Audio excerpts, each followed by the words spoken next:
Minang justru harus pergi, bahkan saat mereka belum siap.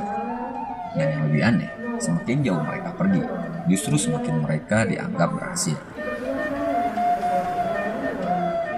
Di banyak tempat, rumah adalah tujuan akhir, tapi di Minangkabau, rumah justru tempat untuk ditinggalkan. Seorang anak laki-laki tidak dibesarkan untuk menetap, tapi untuk pergi.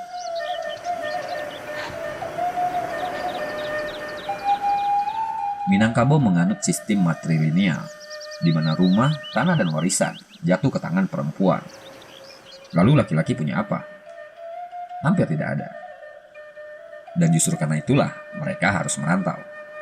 Merantau bukan pilihan, tapi jalan yang dipaksa halus oleh adat. Karena di kampungnya sendiri, seorang laki-laki tidak punya cukup ruang untuk membuktikan dirinya. Jadi dunia luar dijadikan tempat ujian,